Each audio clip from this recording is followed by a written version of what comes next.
नमस्ते बच्चों, आज हम डिटरमिनेंट्स की प्रॉपर्टीज देखेंगे। ये जो डिटरमिनेंट्स की प्रॉपर्टीज हैं, ये प्रॉपर्टीज और जो एलिमेंट्री ऑपरेशंस बताए थे थर्ड चैप्टर में, मैंने 3.4 की एक्सरसाइज जब करी थी उसकी इंट्रोडक्शन में मैंने बताए हुए हैं, तो वो हमें पता होना चाहिए इस चैप्टर में आगे की एक्सरसाइज करने के लिए। तो अभी वो तो हम कर चुके हैं एलिमेंट्री ऑपरेशंस, अब हम प्रॉपर्टीज ऑफ डिटरमिनेंट्स देखते हैं। तो फर्स्ट प्रॉपर्टी है the value of determinant remains unchanged if its rows and columns are interchanged. Row और कॉलम को अगर हमने इंटरचेंज किया तो उसका मतलब क्या हुआ, हमने एक मैट्रिक्स का ट्रांसपोज निकाल दिया इसका मतलब। और वो क्या कह रहा है कि जो डिटरमिनेंट है वो अनचेंज रहेगा, मतलब चेंज नहीं होगा अगर रो और कॉलम को हम इंटरचेंज कर दें। इसका मतलब अगर कोई मैट्रिक्स ए है तो उसका डिटरमिनेंट इक्वल हो जाएगा उस मैट्रिक्स के ट्रांसपोज के डिटरमिनेंट के। और ट्रांसपोज क्या होता है वो थर्ड चैप्टर में हम कर चुके हैं। तो एक एग्जांपल से हम देखते हैं। अब अगर मैं ए मैट्रिक्स ले लूं 3, 2, 1 एंड 5, ये मैंने ए मैट्रिक्स ले लिया है, 2 ऑर्डर का लिया है मैंने। अगर इसका डिटरमिनेंट निकाला तो क्या आया, कैसे निकालते हैं हम, 2 ऑर्डर का स्क्वायर मैट्रिक्स है तो डायगोनल के एलिमेंट्स को multiply minus non diagonal elements को, तो हमारे पास आ गया 15 - 2 13 आ गया। अगर मैं अब इसका ट्रांसपोज कर दूं इस मैट्रिक्स का, तो ट्रांसपोज में हम क्या करते हैं, रो को कॉलम बना देंगे या कॉलम को रो बनाते चले जाएंगे। तो ये जो फर्स्ट रो है इसको मैं कॉलम बना देती हूँ, सेकंड रो को सेकंड कॉलम बना देती हूँ, तो ये ट्रांसपोज हो गया ए मैट्रिक्स का। तो अब इसका डिटरमिनेंट अगर मैं निकालू, ए ट्रांसपोज का डिटरमिनेंट निकाला मैंने, तो अब क्या आएगा 15 - 2 सेम वही आया, वही 13 आंसर आ गया। तो वही प्रॉपर्टी में बोला है, अगर रो और कॉलम को इंटरचेंज हम करेंगे तो जो डिटरमिनेंट होगा वो भी अनचेंज्ड ही रहेगा। तो रो और कॉलम को इंटरचेंज करते हैं तो ट्रांसपोज बनता है। तो ये हमने एग्जांपल से दिखा दिया, तो ये ध्यान में रखनी है प्रॉपर्टी। सेकंड देखते हैं हम, second property, if any 2 rows, columns या रो दोनों पे अप्लाई होगी, of a determinant are interchanged. अब कोई 2 रो या कोई 2 कॉलम, 2 रो का मतलब एक रो दूसरी रो से इंटरचेंज करेंगे या एक कॉलम को दूसरी कॉलम से, R1 को R2 से या C1 को C2 से। इसमें तो ट्रांसपोज निकाला था, सभी रोज को कॉलम बना दिया था और सभी कॉलम्स को रो बना दिया था। यहाँ पे एक रो को दूसरी रो से या एक कॉलम को दूसरी कॉलम से। Then value of determinant changes by minus sign. फिर डिफरेंस सिर्फ माइनस साइन का, मतलब साइन का आएगा। अगर पहले हमारे पास डिटरमिनेंट 5 आया है तो फिर -5 आएगा। तो देखते हैं, ये भी एग्जांपल से देखेंगे। तो जब एलिमेंट्री ऑपरेशन करे थे हमने, पहले हम वही एग्जांपल लेते हैं जो हमने अभी लिया था। अब हमें पता है इसका डिटरमिनेंट अभी हमने निकाला ही था, इसका डिटरमिनेंट तो 13 आना है, ये तो हमें पता है। तो अब अगर मैं इसके R1 और R2 को इंटरचेंज कर दूं तो उसको हम कैसे लिखते हैं, एलिमेंट्री ऑपरेशन में ये भी हमने करा था, R1 और R2 को इंटरचेंज कर रहे हैं। अब ये R1 है, यहाँ पे R2 लिख दूंगी और जो ये R1 है ये यहाँ आ जाएगा। तो जब इंटरचेंज करा तो ये जो ये मैट्रिक्स था ये क्या हो गया हमारे पास, तो ये बन गया है 1 5 3 2। और इसका डिटरमिनेंट निकाला तो 2 - 15 हो गया, -13 आया। तो पहले 13 आया था, अब -13 आया। तो डिफरेंस क्या आया, सिर्फ साइन का डिफरेंस आया, पहले प्लस का साइन था और अब माइनस का साइन आया। तो थर्ड देखते हैं अब हम, इफ एनी 2 रोज और columns of a determinant are identical then its value is 0। अगर कोई भी 2 रो या कोई भी 2 कॉलम आइडेंटिकल है, मतलब उनके सारे एलिमेंट्स, कॉरस्पॉन्डिंग एलिमेंट्स इक्वल हैं, तो उस डिटरमिनेंट का की जो वैल्यू है वो 0 आएगी। तो कैसे, हम एक एग्जांपल लेते हैं। मान लो हमारे पास कोई मैट्रिक्स है जिसमें ABC 1 2 3 ऐसे मैं रो ले रही हूँ, डिटरमिनेंट में लिख रही हूँ सीधा मैं, 3 ऑर्डर का मैंने लिया। इस तरह से अगर है तो इसमें मुझे दिख रहा है कि first row and second row identical है। तो फर्स्ट रो और सेकंड रो आइडेंटिकल है तो डिटरमिनेंट की वैल्यू 0 ही आनी है। और हम लिख देंगे इक्वल टू 0 लिख दी वैल्यू, एंड जो रीजन होगा उसमें लिख देंगे R1 and R2 are identical. अब हम निकाल के भी देखते हैं क्या सच में इसकी वैल्यू 0 आएगी। ये दोनों एक जैसे एलिमेंट्स हैं, इसका मतलब आइडेंटिकल हो गया है। कॉलम भी हो सकता है, कोई भी 2 कॉलम हो सकते हैं, कोई भी 2 रो। ये जैसे फर्स्ट और सेकंड रो है, फर्स्ट और थर्ड रो भी आइडेंटिकल हो सकती है, फर्स्ट और सेकंड कॉलम भी हो सकता है, फर्स्ट और थर्ड कॉलम भी हो सकता है। तो निकाल के देखते हैं। अगर फर्स्ट रो से एक्सपेंड कर दूं मैं, तो जो फर्स्ट रो से अगर एक्सपेंड करूंगी तो सबसे पहले ये मेरे पास साइन आएंगे। ए लिया मैंने, डिटरमिनेंट निकाल रहे हैं हम। ए यहां से लिया तो ये वाला कॉलम और ये वाली रो हम हटा देंगे। अब ये जो एक 2 ऑर्डर का स्क्वायर मैट्रिक्स बनता है, फिर उसके डायगोनल को मल्टीप्लाई माइनस नॉन डायगोनल को इस तरह से करते हैं। हमने कराया 4.1 एक्सरसाइज में। ये बच गया था तो 3b माइनस 2c मैंने लिखा। सेकंड जो b एलिमेंट होगा वो क्या होगा, माइनस का लिखेंगे। यहाँ पे माइनस साइन होता है क्योंकि सेकंड में। तो ये वाली कॉलम कैंसिल, ये वाली रो कैंसिल अब की बार। तो ये हो गया 3a माइनस c।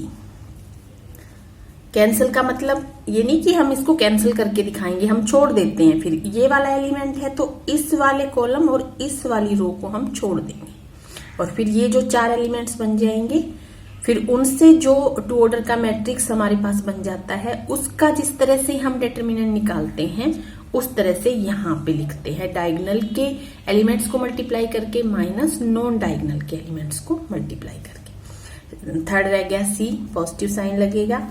अब की बार ये कॉलम ये रो छोड़ना है, 2a माइनस b। तो क्या आ गया है, ये आया है 3ab माइनस में 2ac माइनस में 3ab minus minus plus bc and next 2ac and minus में bc। तो क्या सब कैंसिल हो जाएगा, देखते हैं। bc और bc कैंसिल हो गया है। उसके बाद 3ab और 3ab कैंसिल है, ये भी कैंसिल, तो 0 हमारे पास डिटरमिनेंट की वैल्यू आ गई।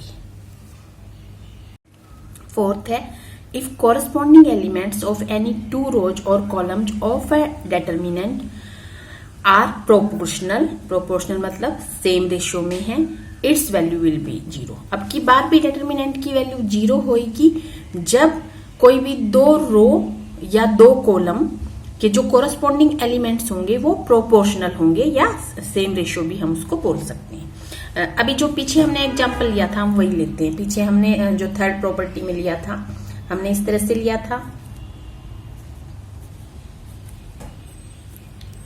और इसकी वैल्यू हम 0 निकाल चुके थे। अब प्रोपोर्शनल बोला है उसने, अगर मैं इसके साथ 2 ले लूं तो ये मैंने अब एक नया डिटरमिनेंट लिया। तो अब ये वाली रो और ये वाली रो प्रोपोर्शनल है। प्रोपोर्शनल का मतलब 2a डिवाइड बाई a करा तो 2 आया, 2b डिवाइड बाई b करा तो भी 2 आया, 2c डिवाइड बाई c करा तो भी 2 आया। तो सेम रेशियो हो गई है, सब में एक जैसी ही रेशियो आ रही है जब हम डिवाइड कर रहे हैं।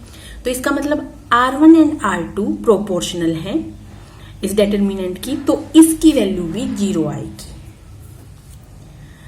अब हम इसको मैं करके दिखाती हूँ कैसे आ गई इसकी वैल्यू 0। अब सॉल्व करके भी मैं दिखा सकती हूँ, पर मैं ऐसे दिखाऊंगी।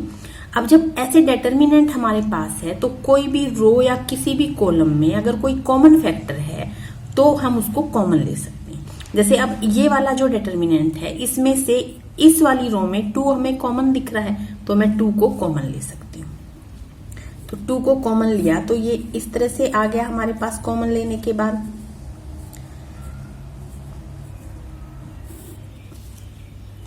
तो अब इसकी जो वैल्यू है, ये इसमें R1 और R2 आइडेंटिकल है, तो इसकी वैल्यू तो 0 होनी ही है। पीछे वाली जो प्रॉपर्टी हमने करी है थर्ड वाली, उस प्रॉपर्टी में हमने यही तो देखा है। अगर कोई भी 2 रो या कोई भी 2 कॉलम आइडेंटिकल हैं तो डिटरमिनेंट की वैल्यू 0 हो जाएगी, तो इसकी वैल्यू तो 0 होनी ही है। दोनों आइडेंटिकल बन गए 2 कॉमन लेने के बाद, तो 0 मल्टीप्लाई बाई 2 भी 0 ही आ जाएगा। करके दिखाने की जरूरत भी नहीं है। तो इससे हमें एक प्रॉपर्टी और पता चल गई कि डिटरमिनेंट में हम अगर कोई कॉमन फैक्टर आ रहा है किसी भी रो या कॉलम में, तो हम उसको बाहर कॉमन ले सकते हैं। और इसको लिखेंगे कैसे, इसको ऐसे लिखेंगे, टेकिंग 2 कॉमन फ्रॉम R1। तो और फिर इस तरह से लिख देंगे। अब जरूरी नहीं सिर्फ एक से हमने कॉमन ले लिया, मान लो किसी इसमें भी कुछ कॉमन आ रहा होता तो वो भी हम कॉमन ले सकते हैं और वो यहाँ पे मल्टीप्लाई में लिख सकते हैं। किसी कॉलम में कुछ कॉमन आ रहा है वो भी हम कॉमन लेके यहाँ पे मल्टीप्लाई में लिखते जाएंगे। तो वो अब आगे क्वेश्चंस करेंगे तो उससे और अच्छे से समझ आएगा। तो ये हो गई फोर्थ प्रॉपर्टी। फिफ्थ देखते हैं। If each element of a row और column is zero the determinant is zero. तो अब भी जो डिटर्मिनेंट की वैल्यू है जीरो होगी इस प्रॉपर्टी में भी। और इसमें क्या बताया है, इसमें बताया है कोई भी रो या कोई भी कॉलम के सारे एलिमेंट अगर जीरो हो जाए। तो ये सिंपल है, हम लेते हैं। अब मैंने ये ले लिया, मैंने फर्स्ट कॉलम को जीरो ले लिया। यहां पे मैं कुछ भी अगर लूं,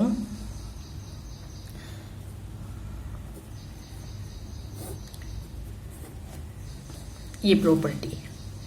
अब C1 के सारे एलिमेंट्स जीरो हैं तो इस डिटर्मिनेंट की वैल्यू भी जीरो आएगी। हम करके भी देख सकते हैं, करने की जरूरत भी नहीं है। अगर मैं इसको C1 से एक्सपेंड करूं तो हर एलिमेंट जीरो है। जीरो मल्टीप्लाई बाय ये कैंसल, दिस माइनस दिस करेंगे तो जीरो है, जीरो ही आएगा। सिमिलरली सेकंड जीरो मल्टीप्लाई होएगा तो जीरो ही आएगा। थर्ड जीरो मल्टीप्लाई होएगा तो जीरो ही आएगा। तो अगर किसी रो या किसी कॉलम के, किसी भी रो या किसी भी कॉलम के सारे एलिमेंट्स जीरो हैं तो उस डिटर्मिनेंट की वैल्यू भी जीरो होती है। तो 3 प्रॉपर्टी ऐसी मिल गई है हमें जब डिटर्मिनेंट की वैल्यू जीरो हो सकती है। जब सारे एलिमेंट्स जीरो हो किसी रो या कॉलम के, या कोई भी 2 रो या 2 कॉलम प्रोपोर्शन में हो, प्रोपोर्शनल हो, सेम रेशियो में हो, या कोई भी 2 रो या 2 कॉलम आइडेंटिकल हो। तो 6th प्रॉपर्टी देखते हैं अब हम। If each element of a row और column is multiplied by a constant k, then the value of new determinant is k times the value of original determinant। लिख के दिखाती हूं। अब मैं अगर ले लूं, एक डिटर्मिनेंट है मेरे पास a b c, और यहाँ पे मैंने लिखा, यहाँ पे a1 b1 c1 लेते हैं, यहाँ पे a2 b2 c2 एंड यहाँ पे a3 b3 एंड c3 अगर मैंने ले लिया तो इस डिटर्मिनेंट की जो वैल्यू आएगी, ये ओरिजिनल डिटर्मिनेंट हो गया हमारे पास। अगर मैं किसी एक रो को, मैं फर्स्ट रो को अब k से मल्टीप्लाई अगर कर दूं, तो जिस तरह से पीछे अब हमने बताया कि हम किसी भी एक कॉमन फैक्टर को कॉमन ले सकते हैं अलग अलग रो या कॉलम से, उसी तरह हम मल्टीप्लाई भी कर सकते हैं डिटर्मिनेंट में। तो इसको मैं मल्टीप्लाई करूं तो जो नया डिटर्मिनेंट बनेगा वो, अगर मैं k से इसको मल्टीप्लाई करूं तो जो नया डिटर्मिनेंट है वो मेरे पास ये बन गया है।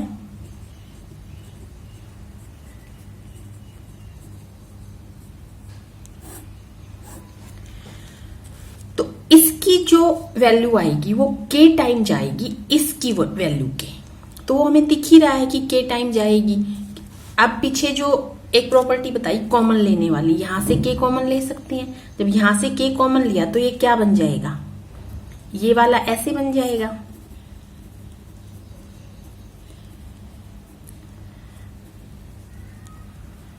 तो ये वाला ऐसे बन गया। और जो ओरिजिनल डिटर्मिनेंट है हमारे पास ये वाला, ये आ गया यहाँ पे k कॉमन लेने के बाद। मान लो अब इसकी जो भी वैल्यू आई, मान लो इसकी वैल्यू आई हो 5 हमारे पास, तो यहाँ पे 5 और ये k हम कॉमन ले ही चुके तो 5k हो गया। तो k टाइम्स आ गई ओरिजिनल डिटर्मिनेंट के, तो वही उसने बताया है। तो एक छोटे से एग्जाम्पल से हम करके देखते हैं। जो स्टार्टिंग में हमने एग्जाम्पल लिया था वही मैं करके भी दिखाती हूँ। अगर मेरे पास a है और वो 3 1 2 5 मैंने ले लिया, तो इसका डिटर्मिनेंट अगर निकाला तो कितना आ रहा था, 13 आया था। पीछे हमने यही एग्जाम्पल लिया है फर्स्ट सेकंड प्रॉपर्टी में भी। तो अब उसने क्या बोला है, किसी भी एक रो या किसी भी एक कॉलम को अगर किसी कांस्टेंट से मल्टीप्लाई करें। मान लो मैं अब इसके r1 को 2 से मल्टीप्लाई कर दूं, तो क्या 2 टाइम जाएगी, क्या 26 आएगी। नया जो मैट्रिक्स बनेगा उसके डिटर्मिनेंट की वैल्यू देखते हैं। तो जब मैं इसको 2 से मल्टीप्लाई करूंगी तो क्या लिखते हैं हम, r1 एग्जिस्ट 2r1। तो ऐसे मैंने किया तो क्या बन गया मेरे पास a मेरे पास बन गया है 6। अब नया मैट्रिक्स इसको b लिख लो। चलो अगर ऐसे करा तो ये जो नया मैट्रिक्स बन गया इसको हम b लिख सकते हैं। तो ये बनेगा, इसको 2 से करा है। अब ये जो नया मैट्रिक्स बन गया इसका डिटर्मिनेंट अगर हम निकालें तो क्या आया, 30 माइनस 4 कितना 26 आ गया। तो वही तो प्रॉपर्टी में बोला है, अगर किसी भी एक रो या कॉलम को k से मल्टीप्लाई कर दिया हमने तो जो नया डिटर्मिनेंट बनेगा वो k टाइम्स ही होगा ओरिजिनल के। तो अब जो हमारा नया डिटर्मिनेंट बना उसकी एक रो को 2 से मल्टीप्लाई हुआ था तो वो 2 टाइम्स होना चाहिए ओरिजिनल के। ओरिजिनल 13 था तो उसका 2 टाइम्स ही मिला है हमें। 7th प्रॉपर्टी है if each element is multiplied bye constant के। अभी 6th में हमने क्या किया था, किसी भी रो या किसी भी कॉलम को k से मल्टीप्लाई किया तो k टाइम्स आया था जो नया डिटर्मिनेंट आया था ओरिजिनल के। अब हर एक एलिमेंट को जो मैट्रिक्स होगा उसके हर एक एलिमेंट को k से मल्टीप्लाई कर रहे हैं तो तब जो प्रॉपर्टी क्या है, के ए का डिटर्मिनेंट इक्वल टू k की power n and into a determinant. और n क्या है, उस मैट्रिक्स a का ऑर्डर है, वो किस ऑर्डर का है, 2 का है या 3 का। जो 4.1 का 3rd एंड 4th क्वेश्चन हमने किया था उसमें मैंने ये प्रॉपर्टी आपको बताई है और इसी प्रॉपर्टी से रिलेटेड वो क्वेश्चन है। तो इसका मतलब ये हो गया है, मैं एग्जाम्पल से ही सीधा आपको बताती हूँ। जैसे कि हमने अभी एग्जाम्पल लिया था जो a, वही सेम मैं लेने वाली हूँ। वो हमारे पास था 3, 2, 1 एंड 5 और जब इसका डिटर्मिनेंट निकाला हमें पता है 13 आ गया था। ठीक है, तो अब क्या है, हर एक एलिमेंट को करना है अब की बार मल्टीप्लाई। तो हर एक एलिमेंट को अगर मैं 2 से मल्टीप्लाई कर दूं तो मेरे पास क्या बनेगा, 2a। तो जब मैट्रिक्स को हम मल्टीप्लाई करते हैं किसी भी कांस्टेंट से तो उसका हर एक एलिमेंट मल्टीप्लाई होता है। तो मैं 2 से मल्टीप्लाई कर रही हूं तो 2a बनेगा। तो 2a क्या बना मेरे पास, 6, 4, 2 एंड 10। और अगर 2a का डिटर्मिनेंट निकालें तो क्या आएगा अब हमारे पास, 60 माइनस में 8 तो ये आ गया 52। तो अब देखते हैं हमारे पास प्रॉपर्टी क्या है, के ए का डिटर्मिनेंट 2a है, अब k की जगह पे हमारे पास 2 है तो 2a का डिटर्मिनेंट है 52। तो क्या 2a का डिटर्मिनेंट जो कि 52 आया, क्या ये इक्वल आएगा k की पावर n, यानी k तो 2 लिया है, 2 की पावर n और n क्या है, जो ऑर्डर है मैट्रिक्स का ऑर्डर भी 2 है और इनटू में a का डिटर्मिनेंट, और a का डिटर्मिनेंट क्या है, 13 है।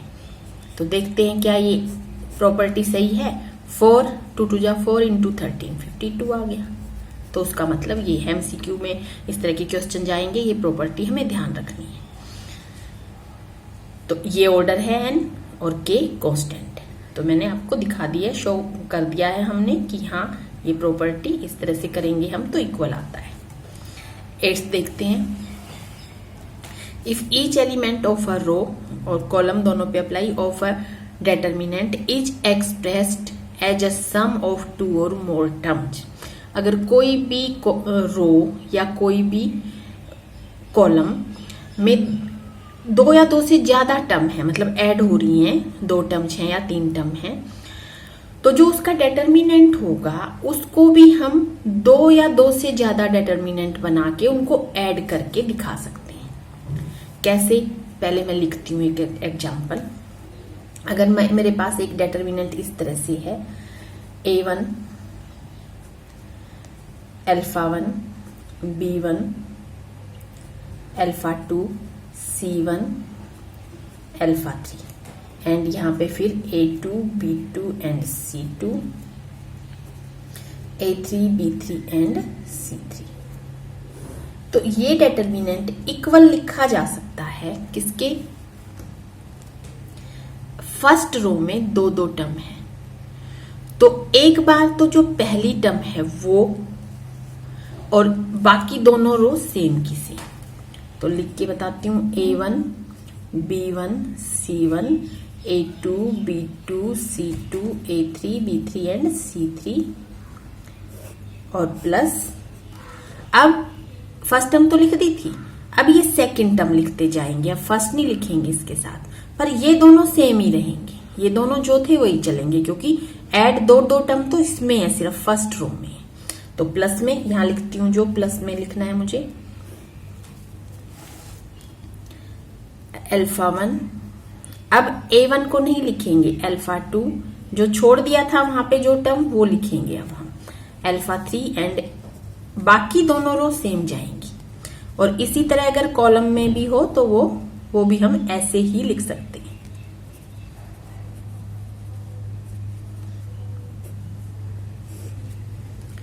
ये उसका मतलब है।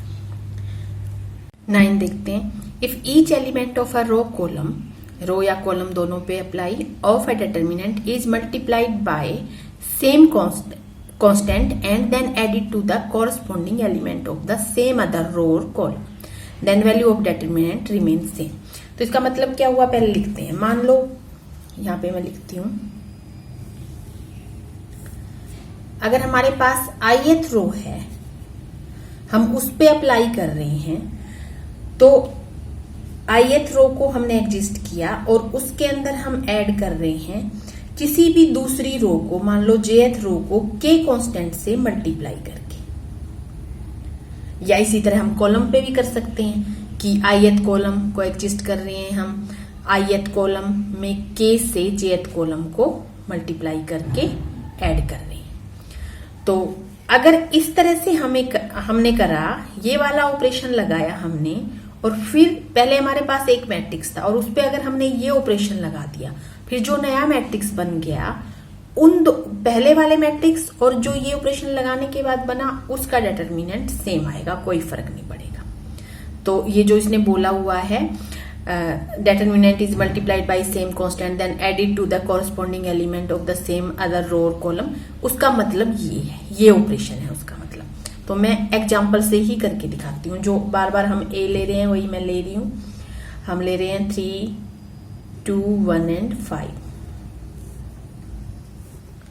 तो इसका डिटर्मिनेंट हमें पता है 13 ही आ रहा है बार बार।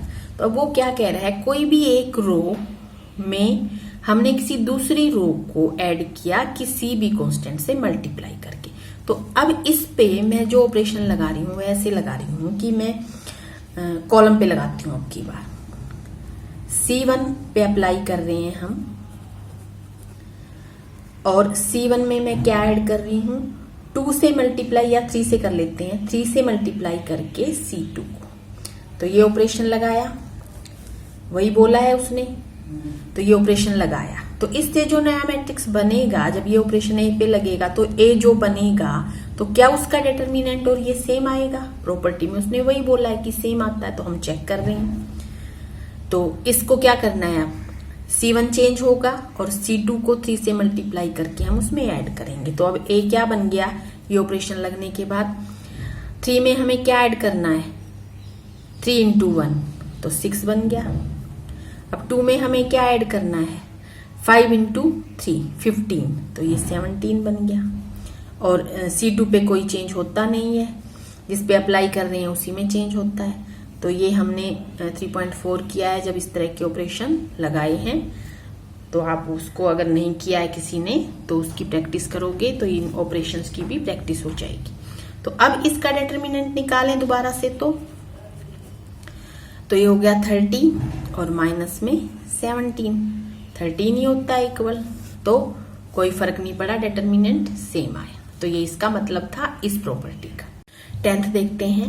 एक मैट्रिक्स है, इस तरह से ही लिखते हैं मैट्रिक्स को, Aij is a diagonal matrix, और ये डायगोनल मैट्रिक्स है ऑफ ऑर्डर n, और n ग्रेटर देन या इक्वल टू 2 होना चाहिए, मतलब उसका ऑर्डर या तो 2 हो या उससे बड़ा हो। तो जो अगर ए का डिटर्मिनेंट निकालें तो इसके इक्वल आएगा। इसके इक्वल का मतलब ये क्या है, ये डायगोनल के एलिमेंट हैं। किसी भी ऑर्डर का अगर हम मैट्रिक्स लिखेंगे, स्क्वायर मैट्रिक्स, तो उसके डायगोनल के जो एलिमेंट होते हैं वो ये होते हैं। तो अब हम एक एग्जांपल से ये करके दिखाएंगे। तो हम एक मैट्रिक्स लिखते हैं। अगर मेरे पास ए है वो मैट्रिक्स और डायगोनल मैट्रिक्स है, 3 ऑर्डर का लिख लेती हूं मैं। तो इस तरह से है,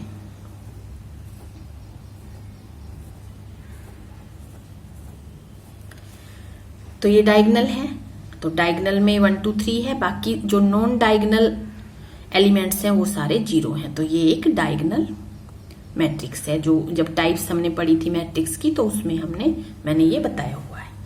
तो अब इसका डिटर्मिनेंट अलग अलग हम फर्स्ट रो से एक्सपेंड करें या फर्स्ट कॉलम से करें, इस तरह से एक्सपेंड करके निकालने की जरूरत नहीं। अगर हमें दिख गया कि ये डायगोनल मैट्रिक्स है तो सीधा जब इसका डिटर्मिनेंट लिखेंगे हम इक्वल टू क्या लिख देंगे, जो इसके डायगोनल के एलिमेंट्स हैं उनकी मल्टीप्लीकेशन के इक्वल। तो क्या हो जाएगा 1 मल्टीप्लाई बाई 2 मल्टीप्लाई बाई 3 कितना हो जाएगा 6। तो सीधा इसका डिटर्मिनेंट 6 आ जाएगा। और वैसे निकाल के देखें तो मान लो फर्स्ट रो से मैं एक्सपेंड करूं इसको तो प्लस माइनस प्लस साइन आएगा, ये दोनों तो जीरो हैं ही, तो ये तो लिखने की जरूरत नहीं है, तो जीरो ही बनाते हैं। जब ये एलिमेंट हम लिखते हैं तो जिससे भी मल्टीप्लाई करेगा, तो ये वाला एलिमेंट लिखे और ये पॉजिटिव होता है तो 1 लिखा मैंने।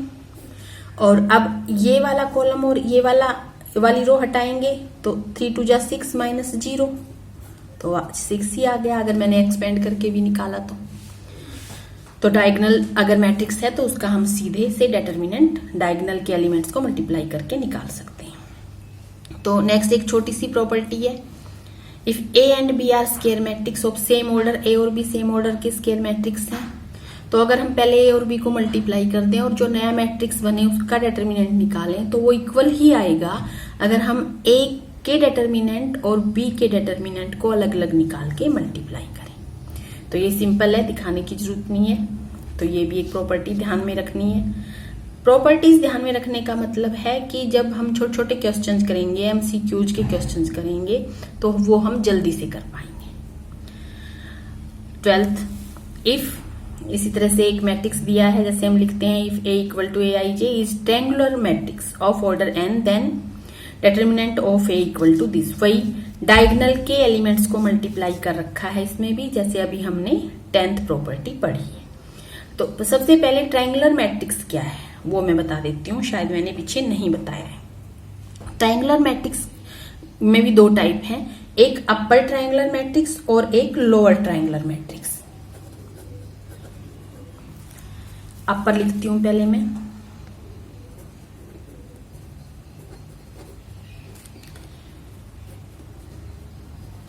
और फिर lower.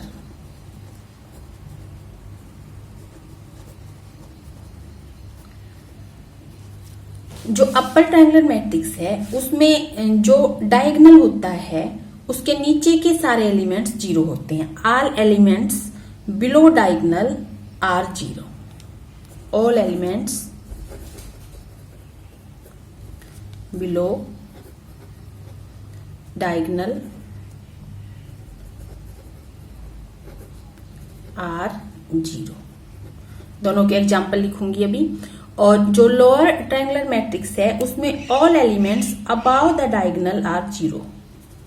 All elements above diagonal, main जो डायगोनल होता है, आर जीरो। दोनों के एग्जाम्पल लिखती हूं। इसमें क्या है, वही एक पीछे जो एग्जाम्पल लिखा था उसी से मैं लिख रही हूं। पहले मैं डायगोनल तो लिख ही दिया मैंने, ये लिख दिया। और अपर ट्रायंगुलर मैट्रिक्स है तो all elements below diagonal are zero. तो डायगोनल के नीचे के सारे एलिमेंट जीरो होंगे, तो ये डायगोनल है तो इसके नीचे ये है, ये सारे एलिमेंट जीरो होने हैं। और यहाँ पे कुछ भी हो सकते हैं, जैसे यहाँ पे कुछ हो गया ये, तो ये एक अपर जैसे दिख रहा है ना हमें, ट्रायंगल के शेप में बन गया है। और डायगोनल के नीचे के जो एलिमेंट्स हैं वो जीरो हैं, तो ये है अपर ट्रायंगुलर मैट्रिक्स।